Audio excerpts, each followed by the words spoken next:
Tonight on CTV News at 6, they are holding out for a deal. Why do they have to be on the picket lines to get the ministry's recommendation? A bus driver strike in the North Bay area has now reached the floor of the Ontario legislature. He has 2 children on the spectrum. June was diagnosed in 2017 and Chaz was diagnosed in 2019. A Sudbury father reacts to the provincial budget that promises more money for autism supports. And it warms the body and the heart. We just think it's a great cause. We want to help those who are less fortunate. A tasty fundraiser in support of the Elgin Street Mission.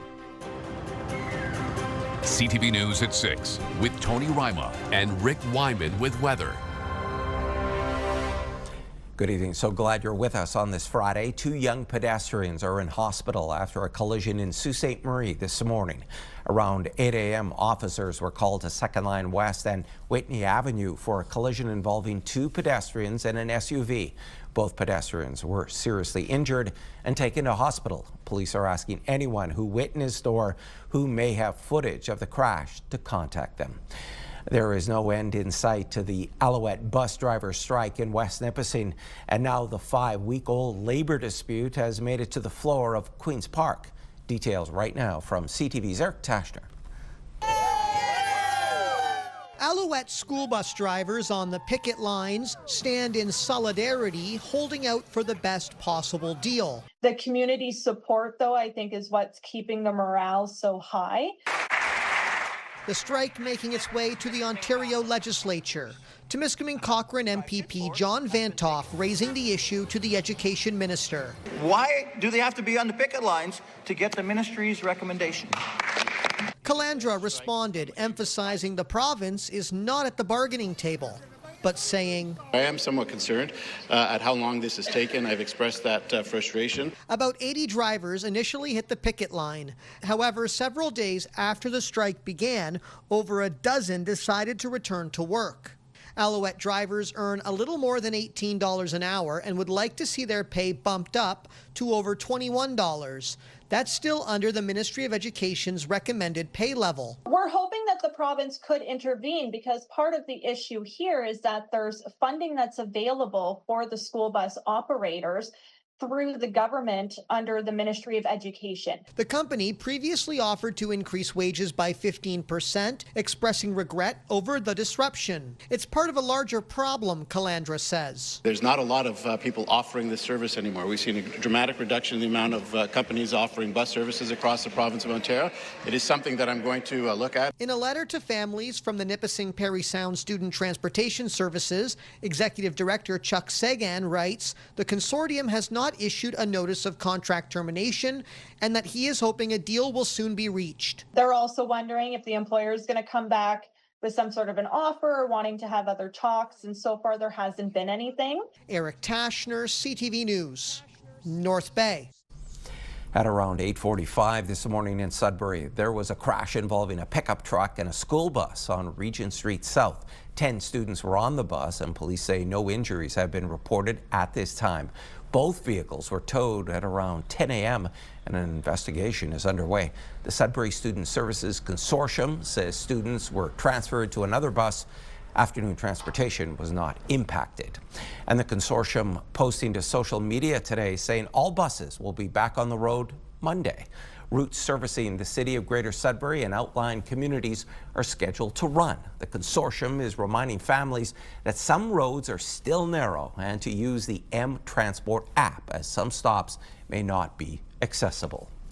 The superintendent of the Sudbury Jail has been given a deadline to address fire code violations at the facility. Greater Sudbury Fire Services issued the orders following a March 20th investigation. A senior prevention officer found a number of fire exits blocked or impeded by storage, some of the staff not trained on the fire safety plan, and 2 other infractions. A deadline of next Thursday has been set to clear fire exits and until April 24th to address the other violations. The city says it can't comment as it's a Ministry of Labour investigation. Correctional facilities in Ontario fall under the Ministry of the Solicitor General. A spokesperson there says the ministry will respond to identified concerns appropriately. Calendar will have 2 new faces sitting around the council table until the municipal election is called later this year. Last night, councillors Linda Alkins and Daryl Vinecourt took their oaths of office, assuming the 2 vacant seats.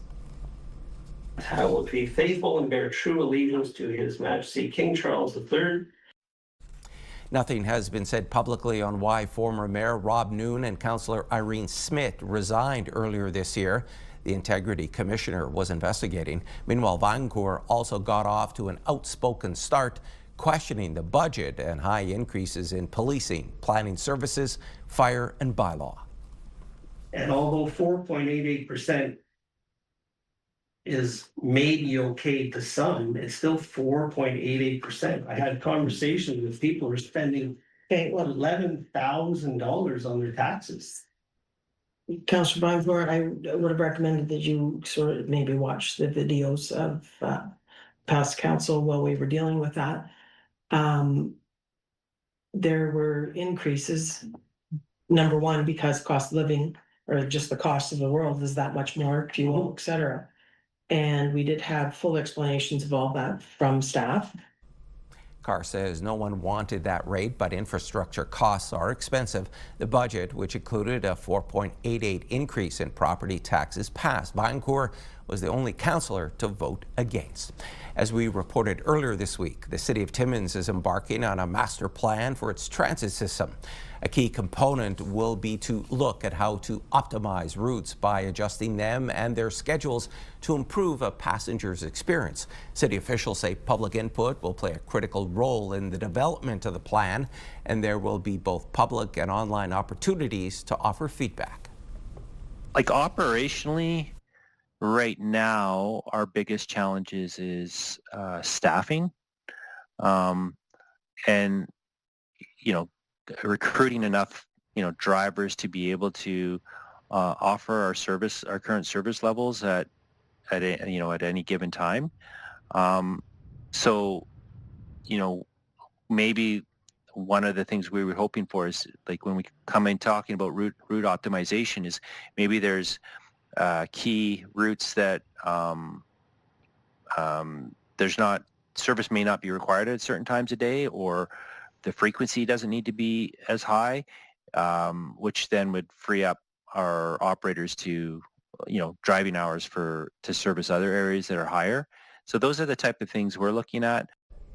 Grissel says it will require months of work to complete the plan, and it will be up to the next council to approve it sometime in 2027. Now let's talk about the weather. It's cool out there, but the warm-up is coming. To tell us more, here's CTV's Amanda Hicks filling in for Rick Wyman. Thanks for that, Tony. And I feel like I've had bad news when it comes to the weather over the past couple of days when I've been covering for Rick Wyman. But I do have some good news today. And that means there's going to be some plus temperatures, some more spring-like conditions. It will be a bit short-lived, mind you, but we take what we can get, right? We have to take the nice weather when it comes and enjoy it. So we will see that over the next couple of days. One community actually will see double-digit temperatures, and that's hard to believe, isn't it? But I'll have more details on that coming up a bit later on in the show. But for now, Tony, I'll send it back to you. Thanks for that, Amanda. The day after, still to come on CTV News at 6. Municipalities and chambers of commerce are reacting to the Ford government's budget. First, we're off to downtown Timmins and Algonquin Boulevard East. This live webcam is from the city of Timmins. It's -6 degrees. We're back in just a few minutes.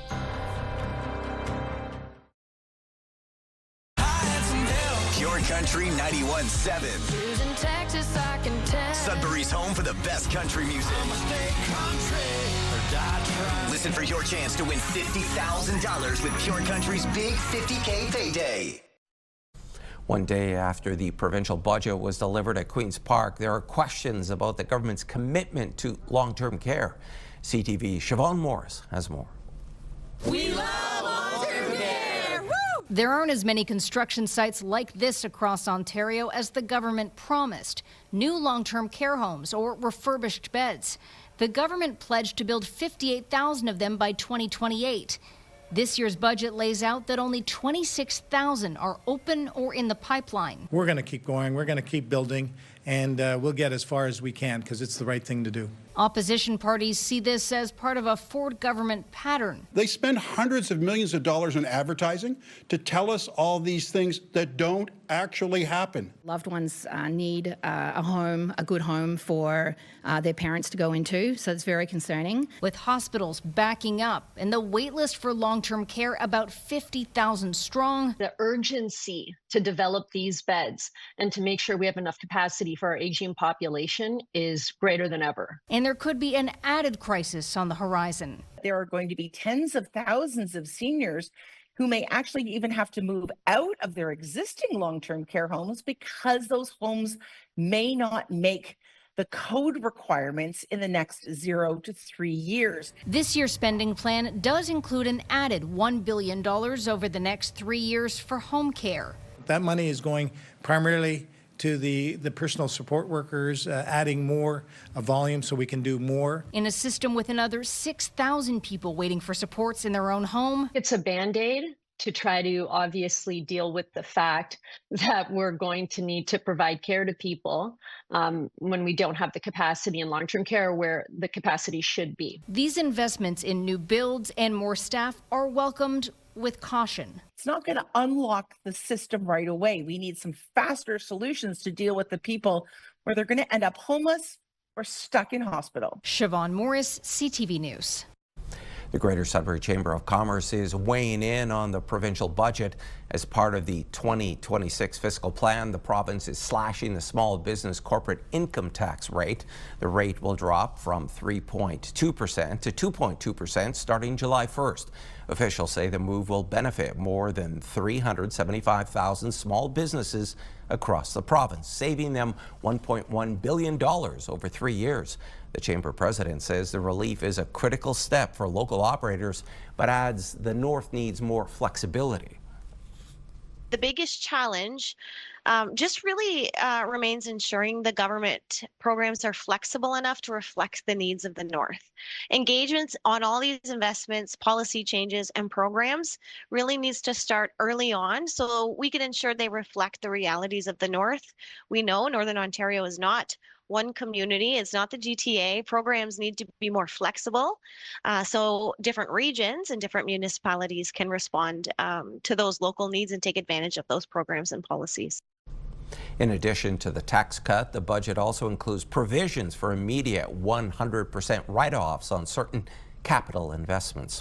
The Federation of Northern Ontario Municipalities, or FNOM, feels there are many things in the budget that will help northern communities. A reduction in the small business corporate income tax and an ongoing commitment to the Northern Ontario Resource Development Support Program are among the highlights.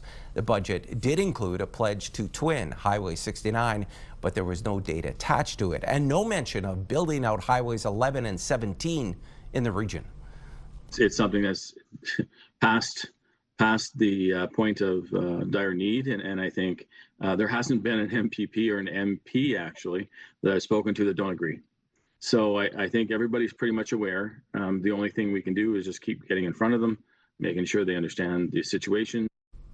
While the government has pledged to strengthen enforcement of the highways, Pleward says FNOM will continue to work with both levels of government to find long-term solutions. Meanwhile, the province is taking steps to improve services for children and youth on the autism spectrum. In the budget yesterday, the Ford government announced $186 million in new funding. CTV's Lindsay Alec has reaction from advocates. Sean Stadden has been an autism advocate for almost a decade. He has 2 children on the autism spectrum, June, who is 11, and Chaz, who is 9. June was diagnosed in 2017 and Chaz was diagnosed in 2019. It was around that time when the first really announcements of an autism program change in the province started, and I got involved because my kids had been waiting months and months.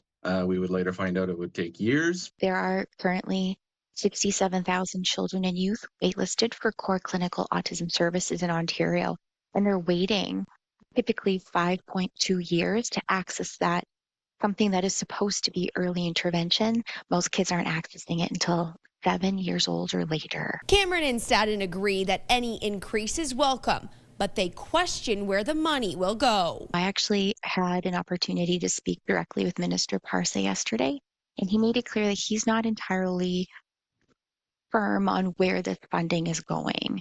And that concerns us because we had a similar increase last year of 120 million or thereabouts, and we did not see a large movement on the wait list. My children's funding is based, they say it's needs-based, but it's on age. There are cohorts of different age categories, right?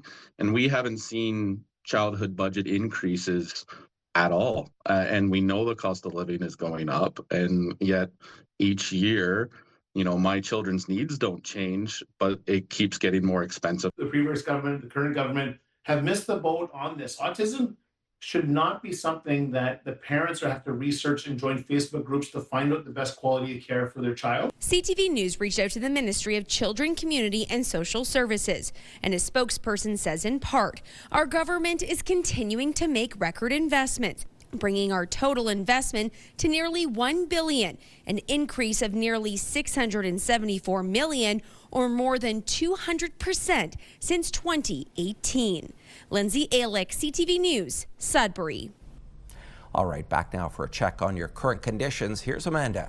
Thanks for that, Tony. And I was outside on my lunch break today. I was pleasantly surprised to see some sunshine on this Friday. It was cold out there, though, mind you. We saw between -7 to -2 degrees across our region, although it felt a lot colder out there with the wind chill feeling like in the -20s. So it definitely was cold out there. It is going to get warmer, though, as we get a little bit closer to Monday, a little bit closer to Sunday, but it's going to take a little bit to get us there. Let's take a look at the current conditions right now. So we've got some cloudy skies in Moosonee, as well as Kapuskasing, between -13 to -6 degrees. Got some light snow falling in Chapleau, a bit of sunshine in Wawa, -5 degrees there. In Parry Sound, some cloudy skies, -3. Bit of sunshine in Temiskaming Shores and North Bay, -9, although North Bay, things are going to warm up a lot. And then finally, we've got some sunny skies in Elliott Lake, Gore Bay, Espanola, and more cloudy skies in Greater Sudbury. Tony. Thanks, Amanda. As the energy crisis deepens, next on CTV News at 6, U.S. President Trump is giving Iran extra time to open the Strait of Hormuz before he launches more attacks. And a friendly soup competition to benefit the Elgin Street mission in Sudbury. Now the latest on the war in Iran. U.S. President Donald Trump giving the country more time to reopen the Strait of Hormuz to avoid strikes on the country's energy facilities.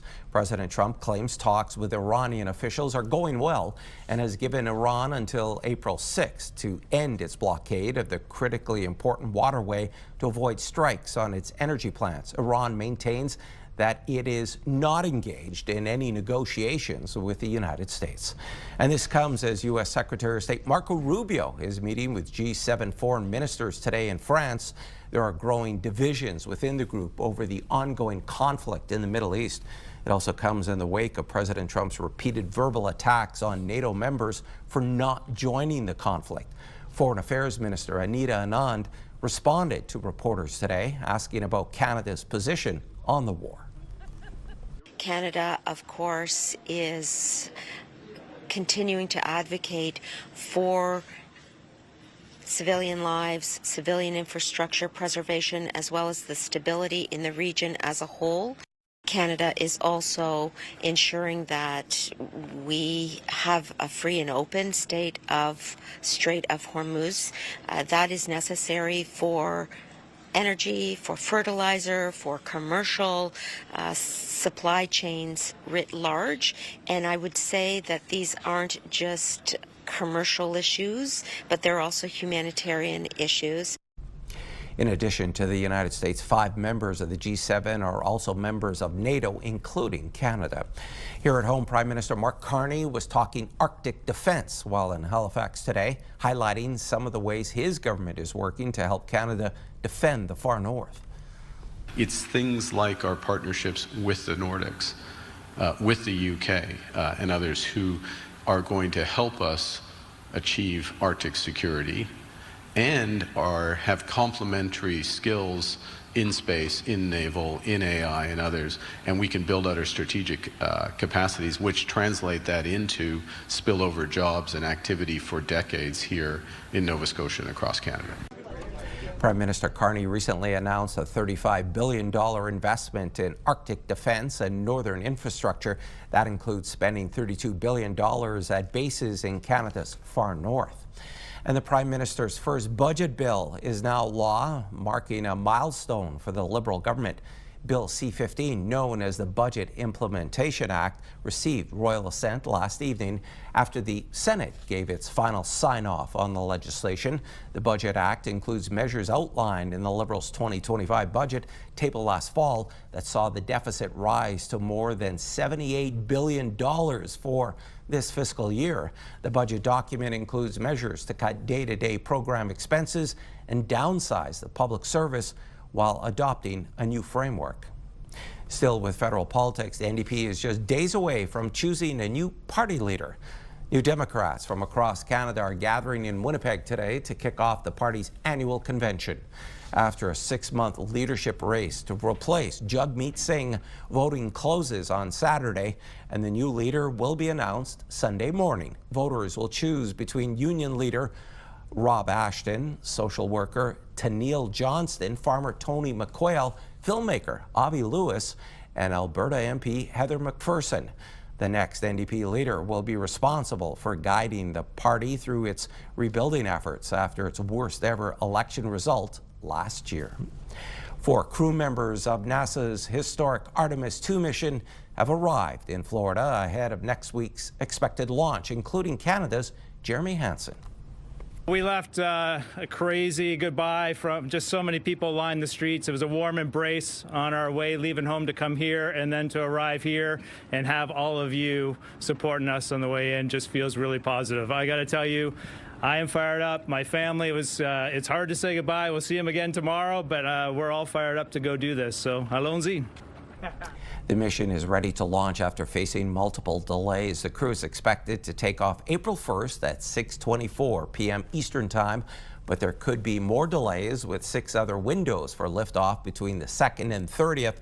This will be the first human moon mission in more than half a century as the crew orbits around the moon. Hansen will be the first non-NASA astronaut to join a lunar mission. And there's more news still ahead, but first, here's your full weather forecast with Amanda. Thanks for that, Tony. We're on a bit of a weather roller coaster here. We're seeing really cold conditions today, going to see some plus temperatures by the end of the weekend. But, I mean, temperatures are starting to move in the right direction for the most part. Going to see a few flurries here and there throughout the weekend. About 2 centimeters, though. Nothing significant, nothing too much anyways. But looking at things overnight conditions, we've got a chance of flurries in Sudbury, -13, -16 in Timmins with a chance of flurries throughout the board, -15 in Temiskaming Shores overnight, -20 in Moosonee with a chance of flurries, partly cloudy skies in Gore Bay, and then -9 in Parry Sound with a few flurries. So it's still pretty cold out there, and that is obviously without the wind chill factored in. So it is going to be quite cold out there overnight tonight. 7-day forecast starting with Sudbury, Nickel Belt. Chance of flurries for tomorrow, high of -3, +6 on Sunday with a mix of sun and cloud. Holding on to that temperature for Monday, a rain-snow mix on Tuesday, temperatures falling to the freezing mark, and then hovering around the 1-2 degree mark for the rest of the week up until Friday when we climb to 6 degrees. For Sault Ste. Marie, Algoma, 2 centimeters of snow for tomorrow, high of -1. Look at that temperature shift though, 7 degrees on Sunday, a mix of sun and cloud. Sunny skies on Monday, quite a nice day there, high of 6, and then a rain-snow mix on Tuesday, high of 1. For Timmins, Cochrane, Kapuskasing, chance of flurries for tomorrow, high of -4, 6 on Sunday, mix of sun and cloud. Chance of flurries on Monday, high of -1, and then periods of snow on Tuesday.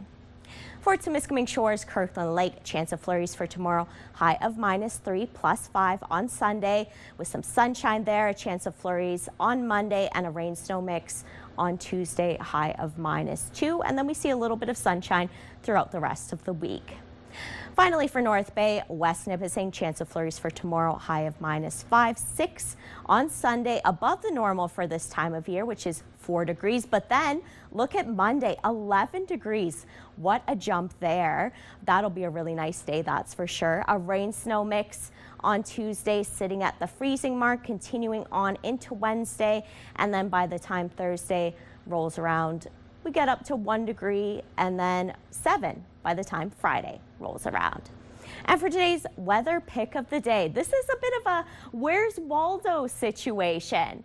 Can you spot the deer? Julie Michaud sent in this photo, and she said that her dog Lady was staring at a deer, and she sent it in from field. And if you can't spot it, it is just in the top left corner there of the photo. It took me a little bit to find it, but I did eventually. Thank you so much, Julie, for sending that in. Coming up after the break, CTV's Alana Everson will have a story about sensational soup. Sounds delicious.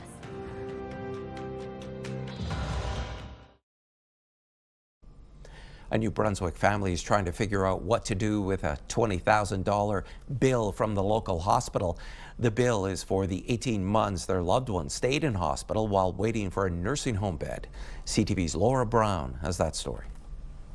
Malcolm Jones spent a year and a half in hospital waiting for this room to become a reality at a nursing home. He says it was frustrating and difficult. Painful because of my disease. The 68-year-old was diagnosed with paranoid schizophrenia as a child. Today, he lives with Parkinson's disease. His health took a turn in the summer of 2024, and he landed in the St. John Regional Hospital. Everything was isolation at the hospital, and he became so used to it after a year and a half, he just didn't even want to be around people. This is Malcolm's cousin, Karen Wilson, who became his power of attorney last year. She has spent days updating his banking and tax information, finding insurance, and ensuring he gets guaranteed income supplement. What she didn't realize, Malcolm was being charged a fee for every day he was waiting in hospital for a nursing home bed. It's over $20,000 now they want for him staying in the hospital. She said the bill came out of nowhere 17 months after Malcolm first arrived at the hospital. It comes to about $56 a day. Horizon Health Network pointed CTV News to a section on their website that states when a person is medically discharged from the hospital, meaning they no longer have an acute care reason to be there, a daily per diem will be charged. But hospitals cannot release patients until they have a long-term care placement. I didn't sign anything, he didn't sign anything saying we would pay fees or we'd be even charged a fee. Malcolm only moved here 2 weeks ago. Now that he's settled, the pair are going to try and make a case to the hospital. A $20,000 reminder of a wait he never wanted to make in the first place. Laura Brown, CTV News, St. John.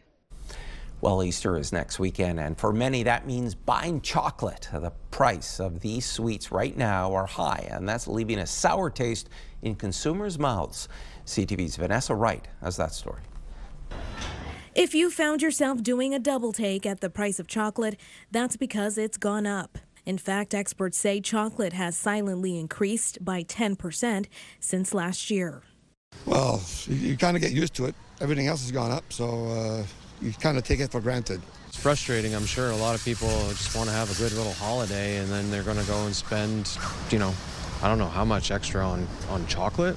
Seems ridiculous. The good news is cocoa futures are trending down, according to food policy expert Sylvain Charlebois. The bad news, prices aren't expected to drop until next year, meaning consumers won't see any price break in time for Easter.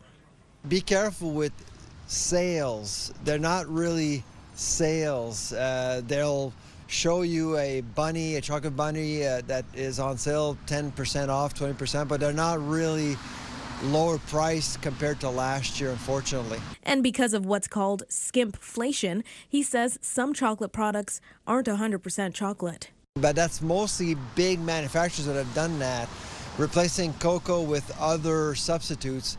But if you're a small professional, you have a small professional store, you can't compromise on quality, so you still have to keep on buying cocoa and pay the price. It's a reality the owners of Whim Chocolate in Halifax know all too well. The price of their base chocolate has increased by 100%. We are really committed to keeping our quality at the highest standards that we possibly can. And that may involve an increase in price, but we're not going to compromise on the quality of our chocolate. As for whether Easter sales will be affected by current chocolate costs, Parker says they won't know the full scope until after the holiday. You could have one person that comes in and buys everything that they see. You know, money's not an object. And other people are like, oh, well, you know, I might just get one instead of, you know, multiples that I would have gotten in the past. There was a tasty fundraiser in Sudbury today. On a sunny day, it was the second annual Sensational Soup Off. CTV's Alan Everson reports. Soup to warm the soul this long winter season. The fundraiser was held in the parking lot across from the Samaritan Centre in support of the Elgin Street Mission. We've had a lot of loss in the last week, and it's been a difficult winter for a lot of people. And so soup, we all love it, warms the body, warms the heart. Several local food establishments took part with a wide array of delicious and unique soups. The mayor served as soup master in support of the cause. Certainly they give back so much to our community, right? The most vulnerable that we're able to help feed, and they're at the forefront of that. They've been doing this for decades. We are just blessed to have so many great volunteers and a great organization to do this on a daily basis. 6 judges were on hand tasting the soups, but were not told who made them. A wonderful fundraiser. There were 13 amazing local restaurants here today. All soups were, you know, ranging from pierogi to seafood. It's just great. Yeah, when somebody asks me to be a soup judge, absolutely I'm in. Soups were amazing, as always, representing some amazing restaurants in the city of Greater Sudbury. But most importantly, the cause behind today is why we're all here in support of the Elgin Street Mission. They're unsung heroes in our community doing such incredible work. The Soup Supreme winner was the defending champ, the Colonial Sports Bar in Coniston, with its pierogi soup. I'm the chef, and honestly, pretty happy. Second year in a row. I'm just really happy to be here and support the community. So it's a good feeling. We just think it's a great cause. We want to help those who are less fortunate, and the Colonial was part of this last year as well. We won last year as well, so we're super grateful to be here. The Elgin Street Mission feeds an average of 350 people each day and offers other services too, and says community fundraising like this helps them help people who need it. Alana Everson, CTV News, Sudbury. They are off to a good start. Still ahead on CTV News at 6. The North Bay Battalion blanked the Peterborough Petes on the road to take Game 1 of their OHL playoff series.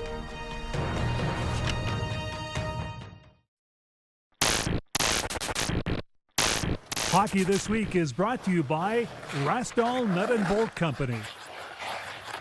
We're wrapping up this season segment of Rastall Nut and Bolt. Hockey This Week, and who better than Nick Rive, Coach of the Year in high school hockey in Greater Sudbury. First of all, congratulations. Thank you. When did you find out?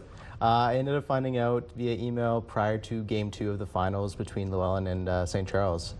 Okay, you can see the B on his jacket. Of course, it's Bishop Alexander Carter. Program has stepped into the A division for the past season. How did that transition go? Because you did well at B.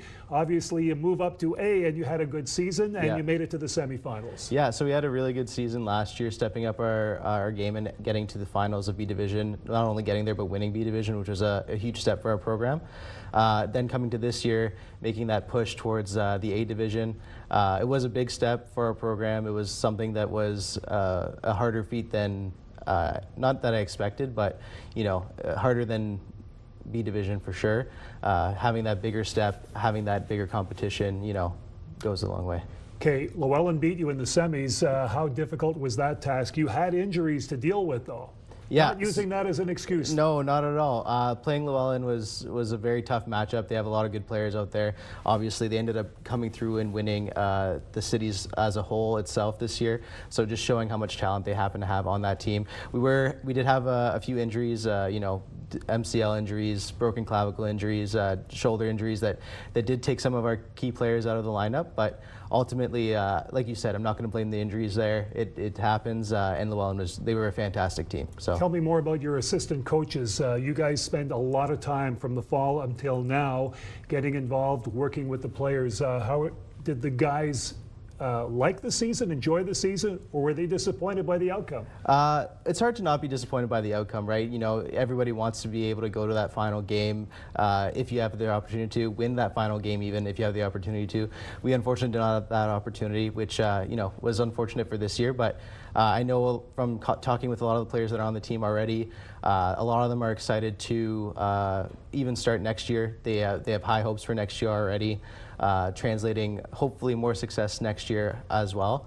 And our assistant coaching staff, the trainers, everybody who's been involved has been involved for a while now. We had some parent volunteers. We had another teacher who I work with, Nick Brouillard. He's a co-head coach with me, and we work well together. He takes care of a lot of the offensive stuff. Myself, I played defense when I played hockey, so I take care of a little bit more of the defensive side of things. Everything gelled really well, and positive response all the way around. Nick, I'll leave you with this. You played, as you just mentioned. How difficult is it today, or is it difficult to relate to today's players in high school hockey? To relate, I don't find it too difficult. Again, I know a lot of what they're going through. I know a lot of what they're experiencing. I played high school hockey myself. When I did play, we happened to make a division in the last year that I played, had a NASA push. So all of these things were things I had experiences for. So when they're anxious or excited for this to come forth their way, I feel it on a different level now, because I not only know how they felt in that moment when I was there, but I also know what it's like as a coach now to see the success and how awesome it feels to see, everything you've been working towards translate into success and all that. Congratulations once again. Coach of the Year, Nick Rive from Bishop Alexander Carter. And of course, that wraps up our segment for hockey this week for this year. Thank you for watching. We're back in September with more. Playoff action in the Ontario Hockey League kicked off last night with the North Bay Battalion in Peterborough to take on the Petes. Liram Amadovsky's second period marker would be the only one in this game. Both goalies end up first and second stars of the round one opener. North Bay draws first blood in the series, taking a 1-0 lead. Tonight, all three Northern teams are in action. It's game one against the #1 ranked team in the league this year for the Sudbury Wolves. They take on the Brantford Bulldogs at 7 p.m. while the Sioux Greyhounds are in London to face off against the fourth-place Knights. These two teams ended the season just a point apart in the regular season standings. That game also a 7 o'clock start. And the Troops will be vying for a second win in Peterborough tonight. The puck drop there is 7:05. And in the NOJHL, the Timmins Rock are hosting the Sioux Thunderbirds for Game 5 of the quarterfinals at the MAC. That series is tied 2 apiece. Game time is 7 o'clock. Northern College held a groundbreaking ceremony today to officially launch the construction of its Timmins campus sports dome. Officials say snow has protected the ground and is allowing for work to get underway. Partners in the project broke ground this afternoon. The province, the municipality, and Case Alliance, a local financial cooperative, have all contributed to the facility that will help recruit and retain professionals to the area. Officials say this will be the first sports facility constructed in the city since 1982.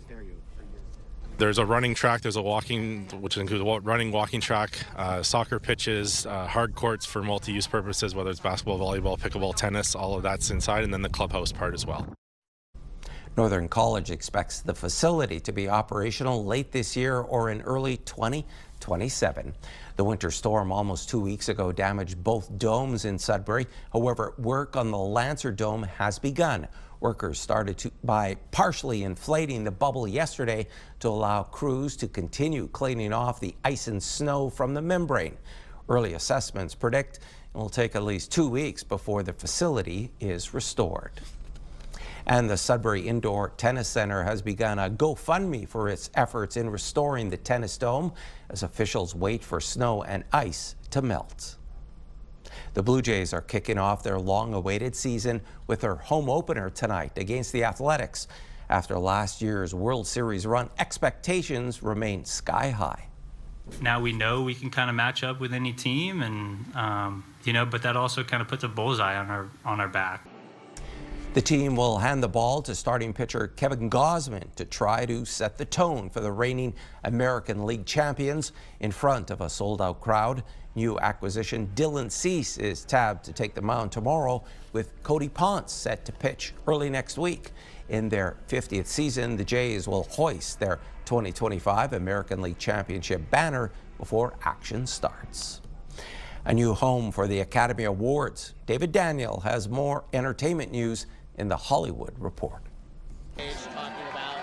The Oscars are leaving Hollywood. Beginning in 2029, the Academy Awards ceremony will move from the Dolby Theater on Hollywood Boulevard to the Peacock Theater in downtown LA, where the Emmys and other events have taken place recently. 2029 is also when the Oscars will begin streaming on YouTube.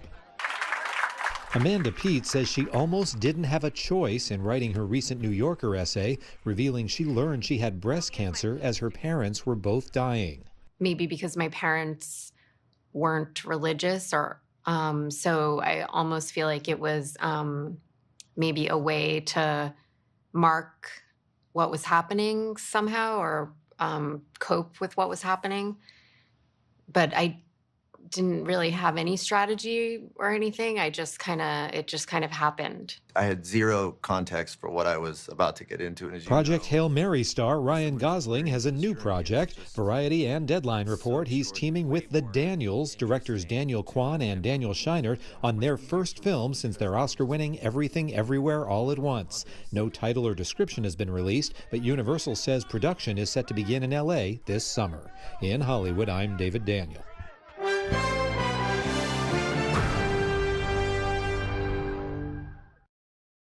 Sony says it is raising the price of the popular PS5 game system. This marks the second time in a year the Japanese company has raised the price, this time by $100. Last August, the price for the gaming console was raised $50.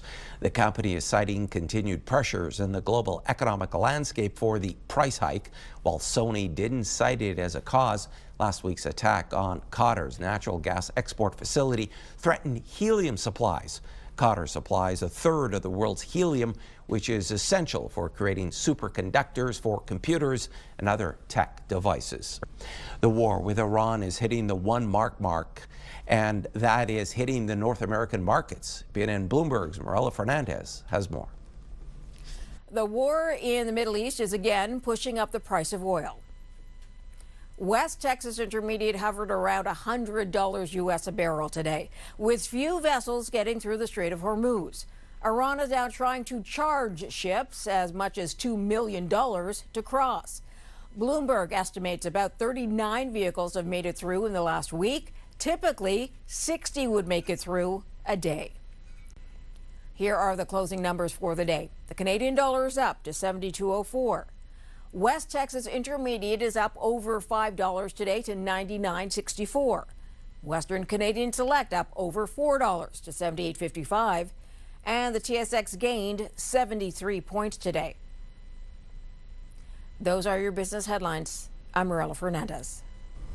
Here are the current prices for some key commodities we watch. Gold is up $127.21, closing the day at $45.06.